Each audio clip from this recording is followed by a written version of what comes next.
अभी सब लोग म्यूट हो जाएं और I am going to start reading. आज का प्रश्न है, क्या हमारे पास अपने तीसरे जीवन कार्य को जानने का कोई तरीका है? आपका तीसरा जीवन कार्य कुछ ऐसा है जिसकी तरफ आप स्वाभाविक रूप से खींचे चले जाते हैं और जिसके प्रति आपको भव्य लगाव होता है। आप हर रोज किसी दफ्तर या किसी कारखाने में काम कर जीवन गुजार सकते हैं, पर इससे कोई फर्क नहीं पड़ता कि आप कहाँ हैं। अपनी खुशियों का उपयोग एक सकारात्मक प्रभाव लाने के लिए करें। सकारात्मक प्रभाव होता है किसी को प्रेरित करना, उसकी जीवात्मा का उत्थान करना और करुणा भरे छोटे छोटे कार्यों के जरिए उनके जीवन में आशा की किरण भरना। यदि आप अहंकारी हैं, भयभीत हैं या भौतिकवादी हैं, तो आपका भौतिक मन आपको आपके जीवन कार्य से दूर ले जाने का प्रयास करेगा। यदि आप पृथ्वी पर अपने आध्यात्मिक जीवन कार्य को पूरा नहीं करते, तो चाहे आप कितनी भी उपलब्धियां क्यों ना पा लें, आपका जीवन कार्य व्यर्थ माना जाएगा और आपकी यात्रा अधूरी रह जाएगी। अगला प्रश्न, पृथ्वी पर कुछ लोगों को अपना जीवन कार्य पता होता है जबकि अन्यों को नहीं, ऐसा क्यों? पहला पॉइंट, अपने जीवन कार्य को जानने के लिए आपको एक बेहतर आध्यात्मिक स्तर पर होना चाहिए। यदि आप गलत मार्ग पर हैं, तो आप आत्म सुधार से पहले जीवन कार्य से ही बहुत दूर हैं। इसलिए यहाँ सेवा का प्रश्न ही नहीं उठता। पॉइंट नंबर 2, आपको अपने अवचेतन मन को जागृत करना होगा ताकि आप अपने जीवन कार्य को पहचान सकें। यदि आप अत्यंत तार्किक हैं और अपने सहज बोध को अनदेखा करते हैं, तो आप अपने सच्चे उद्देश्य को से दूर भाग रहे हैं। आपका भौतिक मन यदि बहुत अधिक सवाल जवाब करता हो, तो वह एक बाधा सिद्ध हो सकता है। पॉइंट 3, आपका जीवन कार्य केवल तभी आपको बताया जाएगा जब आप इसके लिए तैयार हो जाएंगे।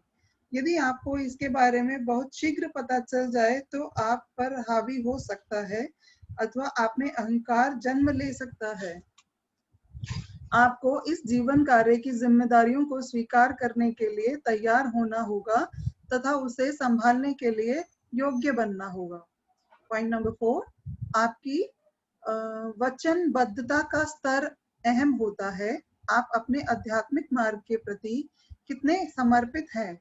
यदि आप लगातार प्रयास करते हैं और आध्यात्मिकता का आपके जीवन में महत्व है, तो आपका मार्गदर्शन अपने सच्चे उद्देश्य की तरफ होगा। कभी कभी मनुष्य अपने जीवन कार्य को समझने का जो प्रयास करता है, वह अधूरे मन से होता है, इसलिए उनमें सुधार नहीं हो पाता अथवा उनका विकास नहीं हो पाता। पृथ्वी पर आप ईश्वर के कार्यों के लिए एक माध्यम के रूप में हैं। यदि आप गलत राह पर चलकर स्वयं को दूषित कर लेंगे, तो आप अपने जीवन कार्य को पूरा करने के अवसर ही अवहेलना करते हैं और ईश्वर से मिले उपहारों को खो देंगे। यदि आप एक अपवित्र माध्यम हैं, तो आप जीवात्मा जगत से मिले मार्गदर्शन को नहीं पा सकेंगे, जो आपको आपके जीवन उद्देश्य तक पहुंचाता है और उसे पूरा करने में आपकी सहायता करता है। प्रत्येक आत्मा एक उद्देश्य के लिए जन्म लेती है, पर वह उद्देश्य का बोध उसे तभी कराया जाता है जब वह अपनी आध्यात्मिक यात्रा का आरंभ करती है। उससे पहले तो आपके सामने आपका उद्देश्य भी नहीं आता।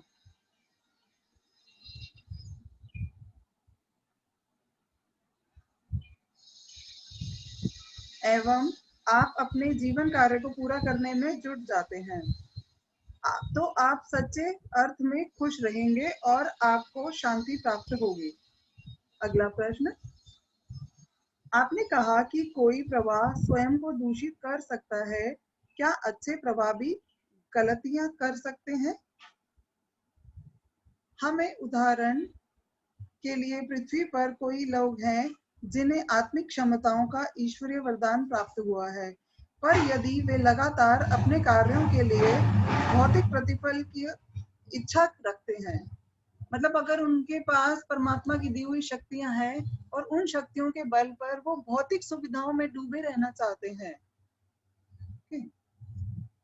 पर वे लगातार अपने कार्यों के लिए भौतिक प्रतिफल की इच्छा रखते हैं, तो उनका अपना विकास सीमित हो जाता है।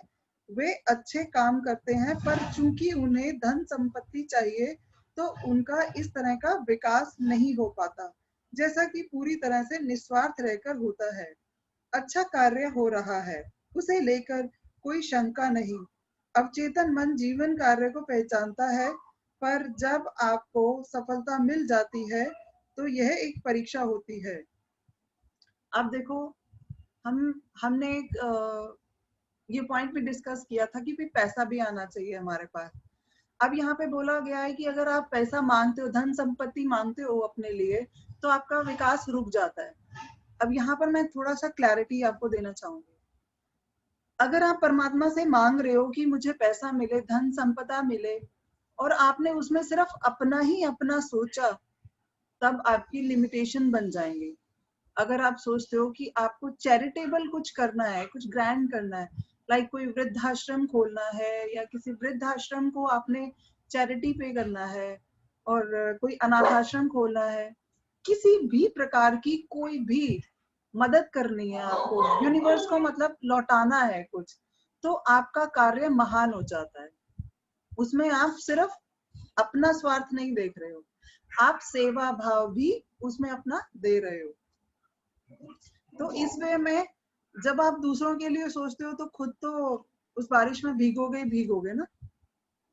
खुद को गलत राह पर ले जाने की अनुमति नहीं देनी चाहिए। ईश्वर के लिए उपहार हमारी यह परीक्षा लेते हैं कि हम उनका उपयोग कैसे करते हैं। अगला प्रश्न, क्या कर्तव्य और सेवा एक ही होते हैं? नहीं, यहाँ अंतर है। आपका पहला कर्तव्य अपने खुद के स्वास्थ्य की देखभाल करना है।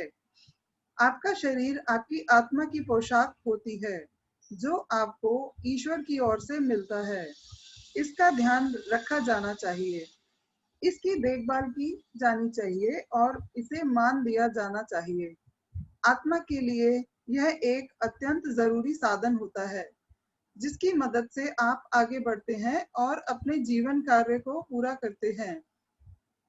एक अस्वस्थ शरीर एक अशांत मन को जन्म देता है, और अशांत मन एक अस्वस्थ शरीर को, इससे आत्मा नाखुश और अन्वेषित बनकर रह जाती है, जो उस उद्देश्य को पूरा नहीं कर पाती जिसके लिए उसने पुनर्जन्म लिया है।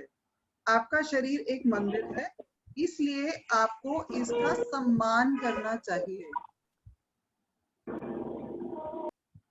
किसी की फिक्र करना, जैसे माता पिता या दादा दादी की देखभाल करना, अथवा अपने बच्चों का अच्छी तरह से पालन पोषण करना आपका कर्तव्य है। इसे आप इस तरह से करें मानो आपने कोई त्याग नहीं किया। मनुष्य इतना स्वार्थी हो चुका है कि जब किसी को दयालुता के कार्य करते देखता है, तो उसे आश्चर्य होता है। यदि आप दयालु और करुणामय स्वभाव के नहीं हैं, तो आपने अपने आप से पूछें कि आप कहाँ गलत जा रहे हैं। अपने परिवार और मित्रों की मदद करने के अवसर को चूकने का अर्थ है कि आपने अपना वचन तोड़ दिया। तो आपको परिवार में अगर किसी की भी मदद करने का मौका मिले, तो उससे पीछे ना हटें, उसकी मदद जरूर करें। व्यक्ति का कर्तव्य लोगों के प्रति होता है, बच्चे, माता पिता, पति पत्नी, परिवार के अन्य सदस्य, दोस्त। केवल उन लोगों के प्रति अपने कर्तव्य को पूरा करने का ध्यान रखें जो सही राह पर चलते हों। यदि वे अटक रहे हों, भटक रहे हों, तो उन्हें मार्गदर्शन दें। हालांकि यदि वे जानबूझकर गलत मार्ग पर चलना जारी रखते हैं, तो आपको अपने विवेक का उपयोग करना होगा। लोगों को अपना फायदा ना उठाने दें। याद रखें कि दूसरों की मदद करना आपकी जिम्मेदारी है। वास्तव में मदद जैसी कोई चीज नहीं होती। आपने मदद की व्याख्या इसलिए विकसित कर ली है क्योंकि आज ये काफी दुर्लभ हो गई है। पुराने दौर में मदद महज एक कर्तव्य हुआ करता था। मदद जैसे कोई चीज नहीं थी।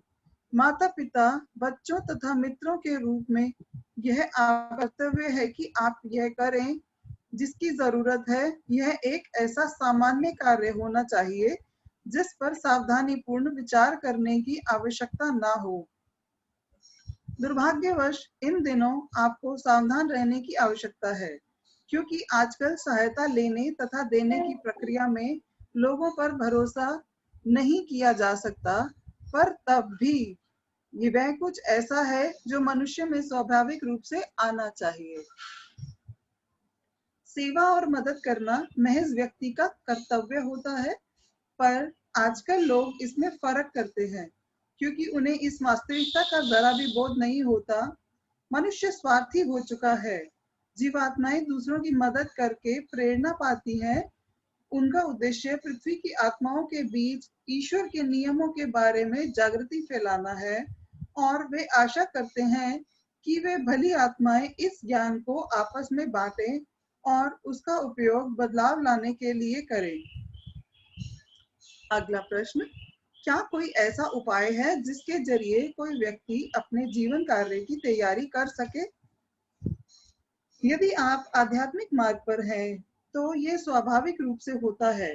परीक्षा तथा प्रशिक्षण ही तो आपको अपने जीवन कार्य की ओर ले जाते हैं एवं उसे सिद्ध करने के लिए आपको सक्षम बनाने में आपकी सहायता भी करते हैं। उदाहरण के लिए, जब आप जीवात्मा जगत में थे, तब आपने न्याय देने के जीवन कार्य का चयन किया, तो पृथ्वी पर आपको अपने जीवन कार्य की तैयारी के लिए एवं उसे पहचानने के लिए परीक्षा तथा प्रशिक्षण से होकर गुजरना पड़ता है। इसलिए एक बच्चे या एक किशोर के रूप में हो सकता है कि आपका सामना अन्याय से कराया जाए, ताकि आपको पता चले कि पृथ्वी पर अन्याय का अस्तित्व कितना बढ़ चुका है। ये स्थितियां आपके प्रशिक्षण के रूप में आती हैं, पर आपकी परीक्षा ऐसे होती है, अहम पर न्याय बहुत जोर का आघात करता है। तो क्या आप न्याय पाने के लिए गलत या अनैतिक तरीके से अपनाएंगे? न्याय पाने के लिए आप गलत या अनैतिक तरीके अपनाएंगे? पुलिस अधिकारी, वकील या एक न्यायाधीश बनने के बाद क्या आप भ्रष्टाचारी बन जाएंगे? यदि आप अपने अवचेतन मन की आवाज सुनेंगे, तो आप इस नकारात्मक अनुभव का उपयोग सीख पाने के लिए करेंगे, और यह आपको अपने जीवन कार्य तक पहुंचा देगा। अर्थात एक ईमानदार व्यक्ति बनना जो कानून प्रशासन की बहाली करता हो। आपकी परीक्षा और प्रशिक्षण की गंभीरता आपके जीवन कार्य की प्रकृति पर निर्भर करती है, क्योंकि इन्हें पूरा करने के लिए आपको कुछ विशेष गुणों अथवा आत्म लक्षणों की आवश्यकता होती है।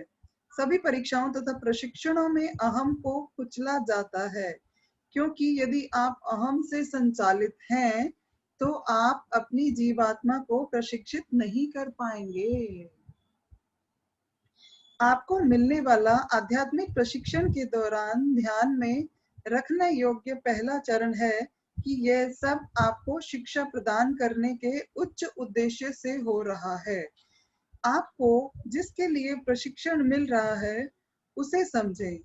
आप जिस कठिन परिस्थिति में हैं, उसका विश्लेषण करें और ऐसे कमजोरियों का पता लगाएं जो आपको नकारात्मक और असंतुलित बनाती हैं। आपको सकारात्मक होने से और उस स्थिति से बाहर निकलने से क्या रोक रहा है, इसके बारे में स्वयं से पूछें। यह आपकी कमजोरी है, और यही ऐसा क्षेत्र है जहां आपकी जीवात्मा को प्रशिक्षण की आवश्यकता होती है।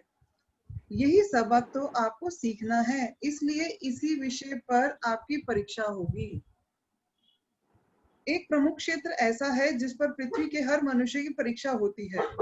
यह है श्रद्धा की परीक्षा, जो आपकी सबसे बड़ी परीक्षा है। श्रद्धा की परीक्षा ईश्वर में आपका भरोसा दर्शाती है। भले ही आप ईश्वर को देख नहीं सकते, पर क्या आप में उन पर भरोसा रखने की विनम्रता और साहस है? यदि आप इस परीक्षा में खरे नहीं उतरेंगे, तो वास्तव में सच्ची आध्यात्मिक यात्रा नहीं हो सकती। पृथ्वी पर कई मनुष्य हैं जो ईश्वर में विश्वास नहीं करते, पर वे तब भी सही राह पर चलते हैं। यह उससे तो कहीं बेहतर है कि आप ईश्वर में भरोसा करते हो और ईश्वर का नाम लेकर दूसरों और अपने आप को भी नुकसान पहुंचाते हो। पर याद रखें, ईश्वर में भरोसा करने में असफल रहने का अर्थ है आप एक बहुत बड़ी परीक्षा अर्थात विश्वास की परीक्षा में असफल हो गए हैं। कई लोग कहते हैं कि यदि ईश्वर खुद को उनके सामने प्रकट करे या अपने अस्तित्व का प्रमाण दे तो वे उन पर विश्वास कर सकते हैं, पर यही तो परीक्षा है। यही कारण है कि आपका अवचेतन मन जीवात्मा जगत की स्मृतियों को भौतिक मन के सामने नहीं लाता। एक एग्जांपल देती हूँ। कल मेरे पास कुछ ऐसी सिचुएशन आई, उस सिचुएशन में मुझे अपने आप को बाहर निकालना बहुत मुश्किल था। मतलब इट्स लाइक कि मेरी गर्दन पे बनी थी, तो मुझे समझ में नहीं आया कि मैं क्या करूं। फिर मेरे को एक चीज समझ में आई, एक चीज ध्यान आ गई। मैंने उसके लिए बैठ के, उस सिचुएशन के लिए बैठ के फॉरगिवनेस किया, और वो फॉरगिवनेस सच में इतनी गहराई से निकला कि जितनी देर तक मैं फॉरगिवनेस करती रही उतनी देर तक मेरी आंखों से आंसू बहते रहे। और अगले दिन ऐसे लगा कि उस सिचुएशन ने जिसने मेरा गला पकड़ा हुआ था ना, मेरा गला छोड़ दिया और मैं फ्री हो गई। और अचानक से इतने सारे आंसर्स आने स्टार्ट हो गए, मैं खुद को बिलीव नहीं कर पा रही कि मतलब एक छोटा सा एक्ट कि वही घड़ी थी जिसमें मैं ये सोच सकती थी कि यार मेरे साथ ऐसा क्यों हो रहा है अभी तक, क्यों नहीं। और वही घड़ी थी जिसमें मैंने जो सीखा हुआ था उसको इम्प्लीमेंट किया विश्वास से, श्रद्धा से, और वो इम्प्लीमेंट करते के साथ ही अगले दिन तो आंसर्स की झड़ी लग गई। हाँ। विश्वास की परीक्षा में सफल होने के लिए आपको भौतिक मन की बजाय अवचेतन मन को महत्व देना होगा। जिस क्षण आप अपने अवचेतन मन को जागृत करेंगे, आपको अनुभव होगा कि ईश्वर एक अस्तित्व है, क्योंकि अवचेतन मन जानता है कि ईश्वर है। यह तो केवल आपका भौतिक मन है जिसे प्रमाण की जरूरत पड़ती है। ऐसे ही आप सबके अंदर गाइडेंस आ रही है, बह रही है, पर जरूरत है कि आपको अपना भौतिक मन को शांत करने की।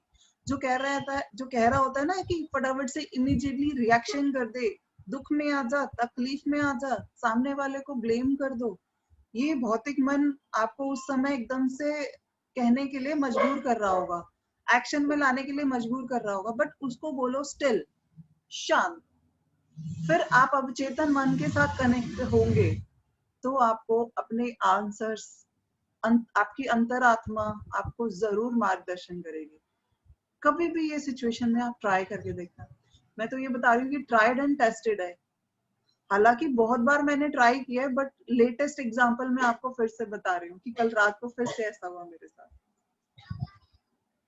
तो आप श्रद्धा की परीक्षा में स्वतः ही असफल हो सकते हैं, जिसको प्रमाण की जरूरत पड़ती है। यदि आप केवल अपने भौतिक मन को का विकास करते हैं तो आप श्रद्धा की परीक्षा में स्वतः ही असफल हो सकते हैं। तो आपको भौतिक मन को शय नहीं देनी, उसको सिर्फ शांत करना है। आपकी कमजोरियां ही आपके प्रलोभन हैं। हमेशा ध्यान रखें कि आपकी कमजोरियों की परीक्षा होगी। जब अधिकतर लोग प्रलोभन के बारे में सोचते हैं तो ये भौतिक चीजों के बारे में ही सोचते हैं, जैसे संभोग, ड्रग्स, भोजन, शराब, धन इत्यादि। इसमें कोई शक नहीं कि वे प्रलोभन है, पर प्रलोभन दूसरे स्तर के भी होते हैं, जैसे अहंकार, संदेह, क्रोध, बदले की भावना तथा ईर्ष्या इत्यादि।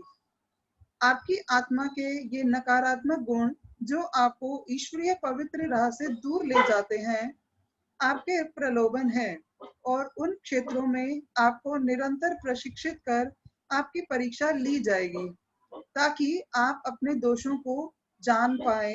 आप ईमानदारी और साहस के साथ निरंतर अपने अंदर झांके और अपने दुर्गुणों को स्वीकार करने का हौसला बनाए रखें। यदि आपको अपने दोषों के बारे में पता ही ना हो तो आप उन्हें ठीक कैसे कर पाएंगे? इसलिए अपने दोष दिखने भी जरूरी हैं और अपने दोषों को देखना भी जरूरी है, क्योंकि जो चीज आप देखोगे उसे ही तो करेक्ट कर पाओगे ना। इसके अलावा केवल अपने दोषों को नियंत्रित करने के ही बारे में ना सोचें, उनसे छुटकारा पाकर उन्हें बदलकर उच्च प्रकृति के अच्छे गुणों का संचार करें। इसलिए यदि आप में अहंकार है तो आप न केवल उस पर काबू पाएं बल्कि विनम्र भी बने। यह भी सुनिश्चित करें कि अपने अंदर की अच्छाई को भी आप स्वीकार करें। आत्म महत्व तथा आत्म प्रेम बहुत महत्वपूर्ण होता है। अगर आपसे गलती हो गई इसका ये मतलब बिल्कुल भी नहीं कि खुद को कोसते रहना है, खुद को हर्ट करना है, कोई तकलीफ देनी है। तब इतनी विनम्रता दिखानी है कि खुद को माफ कर सको। अपनी बुराई को देखो, उसके ऊपर काबू पाओ और खुद को माफ करो, क्योंकि आत्म प्रेम भी बहुत महत्वपूर्ण है, जिसका अर्थ होता है अपनी जीवात्मा के लिए प्रेम और सम्मान की भावना। अपनी कमजोरियों के गुलाम बनने के बजाय अपने सद्गुणों का उपयोग करें। नकारात्मक आत्म लक्षणों से छुटकारा पाने के लिए आप अपने अंदर की अच्छाइयों, अपनी आत्मा के सकारात्मक लक्षणों का अवश्य उपयोग करें। नेक्स्ट पॉइंट है आत्महत्या। अभी इस साल तो बहुत सारी सुन ली आत्महत्याएं, राइट? तो अब हम उसके बारे में जानते हैं कि ये क्यों हो रहा है। जीवन का अंत करना पूरी तरह ईश्वरीय नियम के विरुद्ध है। ईश्वर ने यह जीवन आपको दिया है, आपको इसे समाप्त करने का कोई अधिकार नहीं है। आपको अपनी समस्याओं से जूझना है, आपको दुष्टता से लड़ना है, आपको अपनी आत्मा को शुद्ध करना है। पृथ्वी पर ऐसे बहुत सारे लोग हैं, खासकर युवा, जो आत्महत्या कर लेते हैं। इन आत्माओं का क्या होता है? जब ये आत्माएं जीवात्मा जगत में आती हैं तो वे बहुत दुखी महसूस करती हैं, क्योंकि उन्हें एहसास हो जाता है कि उन्होंने बहुत गलत फैसला लिया है। पृथ्वी पर रहकर अपनी जीवन यात्रा पूरी करने के बजाय वे इसे बीच में ही छोड़कर अपनी जिंदगी को समाप्त कर लेते हैं। पृथ्वी पर यह आपके सबसे बुरे फैसलों में से एक होता है। अपनी जिंदगी को अपने ही हाथों समाप्त करना आपकी आत्मा को पहुंचाया जाने वाला सबसे बड़ा नुकसान है। लोग जिस तर्क का उपयोग करते हैं वह यह है कि मनुष्य के पास स्वतंत्र इच्छा होती है। क्या हम अपने जीवन को समाप्त करने के लिए स्वतंत्र नहीं है? अपने जीवन को समाप्त करने का फैसला आपका हो सकता है, लेकिन आप ईश्वर के नियमों के अधीन ही रहेंगे, और जब आप इन नियमों को तोड़ते हैं तो उनके परिणाम भी आप ही को भुगतने पड़ते हैं। आपका शरीर आपका मंदिर है। ईश्वर द्वारा आपको यह शरीर इसलिए दिया गया है ताकि यह आपकी जीवात्मा के लिए एक स्वस्थ वाहन के रूप में काम कर सके। जब आप इस मंदिर को ध्वस्त करते हैं तो आप सृष्टि के मूल तत्व जीवन को ही नकार देते हैं। आत्महत्या से असली नुकसान आपकी जीवात्मा को होता है। आध्यात्मिक रूप से आप एक पूरा लोक नीचे गिर जाते हैं और अपनी आत्मा के लिए आप बड़ी मात्रा में नकारात्मक कर्म संचित कर लेते हैं। आपको पृथ्वी पर फिर से आना होगा और दुगनी मुश्किलों से भरी उन्हीं परिस्थितियों का सामना फिर से करना होगा। आपकी परीक्षा और आपका प्रशिक्षण भी दुगने मुश्किल हो जाते हैं। जब कोई व्यक्ति आत्महत्या करता है तो वह ईश्वर की दी हुई अपनी कसम तोड़ता है। कभी कभी मनुष्य जिस दुख से गुजरता है वह उसके लिए असहनीय होता है। हम सभी पृथ्वी पर अपने कर्मों का हिसाब चुकाने और अपनी आत्मा के विकास के लिए परीक्षा और प्रशिक्षण से गुजरने के लिए आते हैं। कभी कभी हमें ढेर सारे कर्मों का हिसाब चुकाना होता है अथवा हमने बहुत मुश्किल परीक्षाओं को चुन लिया होता है, जिस कष्ट से होकर हमें गुजरना पड़ता है और जिन परिस्थितियों का सामना करना पड़ता है, वे बहुत ही गंभीर और कठिन हो सकती हैं। लेकिन हमें हर हाल में अपनी जीवन यात्रा पूरी करनी चाहिए। मनुष्य जो महसूस नहीं कर पाता है, वह यह है कि उसका दुख असहनीय होने के बजाय भी जो दुख वह आत्महत्या के द्वारा दूसरों को देता है, वह उतना ही असहनीय है। आत्महत्या एक स्वार्थी कर्म भी है। जिस वक्त व्यक्ति दुख से घिर जाता है, तब दूसरों के बारे में नहीं सोचता। जिस दुख से होकर आप गुजरते हैं, वह केवल आपको अपने बारे में सोचने के लिए मजबूर करता है। लेकिन जरा सोचिए, आपके प्रियजन का क्या होगा? जरा सोचिए, उन सब का क्या होगा जिन्हें आप अपने पीछे छोड़कर जाएंगे। आप न केवल अपने बुरे कर्म बढ़ाकर अपनी ही जीवात्मा को नुकसान पहुंचाते हैं, बल्कि दूसरों की जीवात्माओं को भी नुकसान पहुंचाकर कर्मों का बोझ बढ़ाते हैं। क्योंकि आपने कमिट किया होता है ना कि आप उनकी मदद करेंगे, आगे चल के उनका सहारा बनेंगे, और आप वो कमिटमेंट को तोड़ के आत्महत्या कर लेते हैं, तो उनके प्रति आपका एक नया कर्ज और चढ़ जाता है।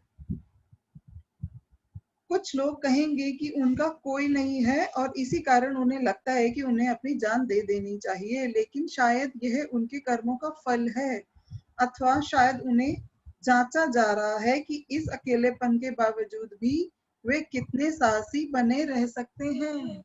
हो सकता है ये टेस्ट हो। आपके स्वार्थ के कारण आपकी समस्याएं अपने वास्तविक रूप से अधिक गंभीर दिखाई पड़ती हैं।